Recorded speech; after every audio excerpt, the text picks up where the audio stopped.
अमेरिकी central bank federal reserve की तरफ से ब्याज दरों को लेकर फैसला आने से पहले ही अमेरिकी बाजारों में भूचाल आ गया है। सोमवार को वॉल स्ट्रीट का S&P 500 इंडेक्स 2.7% लुढ़क गया। हाल में इस इंडेक्स ने जो ऊंचाई छुई थी, जो रिकॉर्ड ऊंचाई बनाई थी, वहां से अब तक ये 20% से ज़्यादा टूट गया है। यानी तकनीकी तौर पर आप ये कह सकते हैं कि अमेरिका का शेयर बाजार या उसका एक प्रमुख सूचकांक बियर मार्केट की ग्रिप में आ गया है, क्योंकि तकनीकी परिभाषा यही होती है कि अपने हाई से 20% करेक्ट हो जाए। बुधवार को अमेरिकी सेंट्रल बैंक ब्याज दरों को लेकर अपना फैसला सुनाएगा।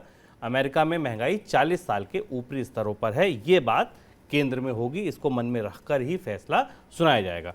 सर, कितनी बढ़ोतरी की आशंका है, संभावना है फेडरल रिजर्व की ओर से? शुभम, में माना जा रहा है कि पिछले 30 साल में मतलब पाल वोल्कर के दौर को अगर आप छोड़ दें, जिसका की चर्चा बार बार होती है, और हमने मनी सेंट्रल में किस्सों के सिक्के में पाल वोल्कर का किस्सा भी सुनाया था कि पाल वोल्कर ने कैसे बड़ी जिद्दी महंगाई को कंट्रोल किया था और उसके लिए अमेरिका को एक ठीक ठाक कीमत चुकानी पड़ी थी 3-4 साल तक। उसको छोड़ दिया जाए तो पिछले 30 साल में सबसे बड़ी रेट हाइक एक्सपेक्टेड है या संभावित है जेरोम पावेल की तरफ से, फेडरल रिजर्व की तरफ से, जो 75 बेसिस पॉइंट की हो सकती है। और अब सारे आकलन, लगभग सारे आकलन, चाहे आप गोल्डमैन सैक्स का लें या मॉर्गन स्टैनली का लें, बार्कलेस का लें, दुनिया भर के फंड मैनेजर मान रहे हैं कि जिस स्थिति में महंगाई 40 साल की ऊंचाई पर 8% से ऊपर है, अमेरिका की महंगाई जब बढ़ना शुरू होती है तो फिर वो बहुत तेज बढ़ती है, हम इसका इतिहास हमें बताता है, और डबल डिजिट तक जाती है। फेडरल रिजर्व 75 बेसिस पॉइंट की बढ़ोतरी करेगा, और इसलिए बढ़ोतरी कर सकता है क्योंकि जो पहली 2 बढ़ोतरी हैं उनका असर महंगाई पर नहीं पड़ा है। तो इसलिए अब यहां से भारतीय निवेशकों के लिए, दुनिया के निवेशकों के लिए और अमेरिका के निवेशकों के लिए एक बड़ी दुविधा शुरू होती है कि अब कम से कम ये उम्मीद शुभम नहीं की जा रही है कि ये पूरा साइकिल या पूरा रेट बढ़ोतरी का साइकिल अमेरिकी अर्थव्यवस्था को सॉफ्ट लैंडिंग में ले जाएगा। यानी जब ये साइकिल खत्म होगा तो अमेरिकी अर्थव्यवस्था ताकत के साथ इसको बर्दाश्त कर पाएगी कि नहीं। लेकिन कल सबसे बड़ी बैठक है और इस बैठक का असर की संभावना पूरी दुनिया के बाजारों पर दिखाई दे रही। ब्याज दरों में बड़ी बढ़ोतरी होने के पूरे आसार हैं। सर, 2 बार बढ़ोतरी हो भी चुकी है। बढ़ोतरी इसलिए हो रही है कि महंगाई को काबू किया जा सके, लेकिन वो काबू तो आ नहीं रही है। अभी जो रिसेंट नंबर आया है इन्फ्लेशन का, वो तो और बड़ा है। तो अमेरिका में महंगाई पे नकेल पड़ क्यों नहीं पा रही है? अमेरिका में महंगाई 2 वजहों से है। एक तो पहली वजह ये जो पॉजिटिव हिस्सा है, जिस पर हम बाद में भी चर्चा करेंगे, कि अमेरिका के मंदी में जाने की गुंजाइश को कमजोर करने वाले या सहारा देने वाला वही कारक है कि अमेरिका की मंदी के 2 महत्वपूर्ण पहलू। एक पहलू ये है कि अमेरिका में मनी सप्लाई काफ़ी ज़्यादा थी। हमने देखा कि पूरे कोविड के दौरान सरकारों ने की तरफ से जो लोग थे उनके अकाउंट्स में पैसे ट्रांसफ़र किए गए, उनको पेचेक प्रोटेक्शन दिए गए, उनको अनएम्प्लॉयमेंट बेनिफिट्स दिए गए, इकोनॉमी को जितना पैसा अधिकतम दिया जा सकता था तो दिया गया। तो एक इन्फ्लेशन मनी सप्लाई से निकली, और वो मनी सप्लाई इस बार कंपनियों को नहीं गई, लोगों तक गई। इससे पहले जब भी अमेरिका का केंद्रीय बैंक या यूरोप का केंद्रीय बैंक ब्याज दरें कम करता था या बाजार में मनी सप्लाई बढ़ाता था तो वो कॉर्पोरेट्स को दी जाती थी और कॉर्पोरेट्स उसे अपनी तरह से इस्तेमाल कर सकते थे। ये पैसा सीधा इस बार लोगों के पास गया जिनकी नौकरियां कोविड के कारण खतरे में थी। तो पहली चीज तो ये वो पेंटअप डिमांड के तौर पर सामने आती, उससे पहले सप्लाई चेन्स का डिसरप्शन शुरू हो गया। अमेरिका में क्रिसमस बहुत खराब बीता, सामानों की कीमतें बढ़ी हुई थी। अब कच्चे तेल की महंगाई भी अमेरिका में है, गैसोलीन के प्राइस रिकॉर्ड लेवल के ऊपर हैं। तो अमेरिका की जो इन्फ्लेशन है वो मॉनेटरी इन्फ्लेशन और सप्लाई साइड के क्राइसिस की मिलीजुली इन्फ्लेशन है, इसलिए इसमें इतनी तेज बढ़ोतरी हमें दिखाई दे रही है। क्योंकि अमेरिका एक कंज्यूमर इकोनॉमी है और वहाँ कंजम्पशन इकोनॉमी का सबसे बड़ा आधार है। भारत की तरह भी भारत में भी कंजम्पशन इकोनॉमी का सबसे बड़ा आधार है। तो कंज्यूमर इकोनॉमीज में बाकी देशों की तुलना में महंगाई की रफ्तार बढ़ने की बहुत तेज होती है। इसलिए फेडरल रिजर्व को ज़्यादा आक्रामक होकर, ज़्यादा हॉकिश होकर महंगाई को नियंत्रित करने की कोशिश करनी होगी। और ये एक ऐसा चुनाव होगा जिसमें नुकसान अमेरिकी अर्थव्यवस्था को होना है। ऐसी संभावना अमेरिका में मानी जा रही है। सर, जितनी संभावना, आशंका, उम्मीद इस बात की है कि ब्याज दरें बढ़ाई जाएंगी, लगभग उतने ही वॉइसेस ये भी हैं कि अगर ब्याज दरें बढ़ेंगी तो मंदी आएगी। तो मंदी या महंगाई में से आपको क्या लगता है कि फेडरल रिजर्व किसको चुनेगा?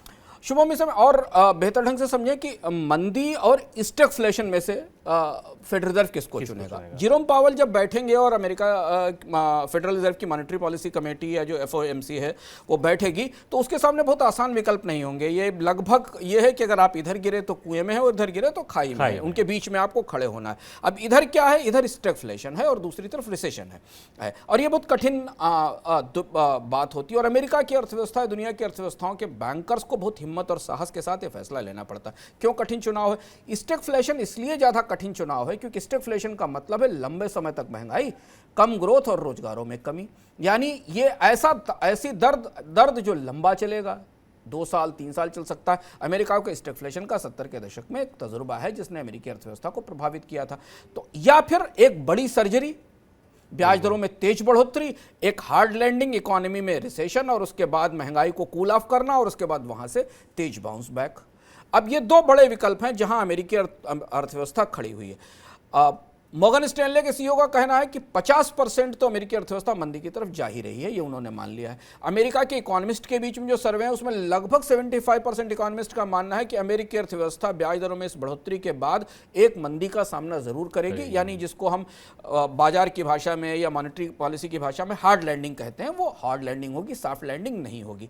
तो अब अमेरिका के जो फेडरल रिजर्व प्रबंधक हैं वो इस मामले में काफ़ी हॉकिश हैं। अमेरिकी अर्थव्यवस्था में महंगाई का डर सबसे बड़ा डर है क्योंकि वो लोगों की इनकम खा जाती है, लोगों की परचेसिंग पावर रॉब कर देती है, और इसलिए पॉल वोल्कर की इकोनॉमिक पॉलिसी की काफ़ी क्रिटिसिज्म भी होती है, पर उन्होंने बहुत सख्ती से ब्याज दरें डबल डिजिट तक बढ़ा दी थी क्योंकि महंगाई डबल डिजिट में थी, और उसके बाद फिर ब्याज दरों में कमी हुई और रेगन के दौर तक ब्याज दरें महंगाई कम हुई थी और वहाँ से अमेरिका की इकोनॉमी में ग्रोथ का एक दौर शुरू हुआ था। जेरोम पावेल वहीं खड़े हुए हैं। ज़्यादा संभावना इस बात की है कि अमेरिकी अर्थव्यवस्था में एक शॉर्ट ड्यूरेशन मंदी आ सकती है और अमेरिका को मजबूरी में ये सर्जरी चुननी पड़ेगी महंगाई को कम करने के लिए। पॉजिटिव साइड में केवल 2 ही ऐसी चीज़ें हैं जो इस मंदी का असर कम कर सकती हैं, इस मंदी को रोक सकती हैं। वो 2, एक, कंज्यूमर कॉन्फिडेंस काफ़ी मजबूती से खड़ा हुआ है। उपभोक्ताओं का कॉन्फिडेंस अच्छा है क्योंकि उनके पास पैसे हैं, वो बाजार में खर्च करना चाहते हैं। जॉब मार्केट का डेटा भी उतना ख़राब नहीं हुआ है जितना ख़राब पहले था, और यही मैंने कहा ना कि स्टैगफ्लेशन में जॉब मार्केट का डेटा गिरना शुरू करता है। तो जॉब मार्केट का डेटा में रोजगार कम ना हो तो एक मंदी का जो फेज़ आएगा वो वैसी नहीं होगी जैसे पहले आई थी। और तीसरा इंपॉर्टेंट पार्ट है कि अभी बिजनेस का कॉन्फिडेंस बना हुआ है इन्वेस्टमेंट को लेकर। इसमें जो तीसरा पहलू है शुभम, बिजनेस कॉन्फिडेंस का, ये डगमगाएगा अब, क्योंकि मॉर्गेज मार्केट गिरना शुरू हुआ है, बाकी चीज़ें कम हुई। जैसे जैसे ब्याज दरें बढ़ती चली जाएंगी, कारोबारियों का, व्यापारियों का, निवेश का जो कॉन्फिडेंस है वो गिरता चला जाएगा। और ये बड़ी दुविधा की बात है, इस पर निगाहें रहेंगी कल की बैठक पर कि कल की बैठक के बाद शायद ये आसार बड़ा स्पष्ट हो जाए कि जेरोम पावेल ने स्टैगफ्लेशन और रिसेशन में किसको चुना है। बॉन्ड मार्केट रिसेशन का इशारा कर रहा है, हमें इन्वर्टेड यील्ड कर्व दिखाई दे रहा है जहां छोटी अवधि की ब्याज दरें बड़ी अवधि की ब्याज दरों से ज़्यादा है, यानी बॉन्ड मार्केट ने अपनी तरफ से रिसेशन का इशारा कर दिया। और शुभम ने आपको बताया कि स्टॉक मार्केट ने भी अपनी तरफ से बियर ग्रिप का इशारा कर दिया है क्योंकि स्टॉक मार्केट 20% अपने हाई से करेक्ट हो चुका है। तो ये है अमेरिका की वस्तुस्थिति। सर, अब अगर मान लीजिए अमेरिका में मंदी आ गई, जो लगभग तय लग रही है तमाम आपके जो आंकलन है उसके हिसाब से, तो इसके लिए भारत के लिए इसका क्या मतलब है, भारत के बाजारों के लिए इसका क्या मतलब है, या दुनिया भर के लिए इसका क्या मतलब है? अब जब भी ऐसी शॉर्ट ड्यूरेशन इन्फ्लेशन के बाद ब्याज दरें बढ़ने से आने वाली रिसेशंस होती हैं तो पहले तो वो बहुत लंबी नहीं चलती, हालांकि कहना मुश्किल है क्योंकि इकोनॉमी में बहुत कुछ प्रेडिक्ट कर पाना छोटी अवधि में मुश्किल होता है। लेकिन कैलकुलेशन ये है कि इसका बड़ा असर भारतीय शेयर बाजार पर, इस भारत के शेयर बाजार और पूंजी बाजार पर पड़ेगा, जो हमें दिख भी रहा है क्योंकि ब्याज दरें महंगी होती जाएंगी और 75 बेसिस पॉइंट की बढ़ोतरी कल एक्सपेक्टेड है, उसके बाद भी अभी नहीं रुकेगी, तो उसका असर भारतीय बाजार में आने वाली पूंजी पर पड़ेगा जो पहले से ही विदेशी निवेशक निवेश करके बाजार में निवेश को बेचकर बाहर निकाल रहे हैं। दूसरा महत्वपूर्ण हिस्सा ट्रेड पर है, जो अभी ऐसी स्थिति में नहीं है कि तत्काल ट्रेड पर कोई बड़ा असर पड़े। तो ये जो रिसेशन या जो टेक्निकल रिसेशन आएगी भी, ये मॉनेटरी साइड से आने वाली तकनीकी रिसेशन होगी छोटे समय के लिए। इसका बड़ा असर अमेरिका को भारत के निर्यात पर क्या पड़ेगा, ट्रेड पर पड़ेगा, इस मामले में अभी कुछ कहना मुश्किल है क्योंकि अभी हमें ये देखना होगा कि कितनी गहरी या कितनी जोरदार हार्ड लैंडिंग होती है। यानी 3 महीने तक 1 क्वार्टर तक अमेरिका की अर्थव्यवस्था रिसेशन में जाएगी, 2 क्वार्टर तक जाएगी, ये चीज़ें अभी कहना तात्कालिक तौर पर संभव नहीं है। लेकिन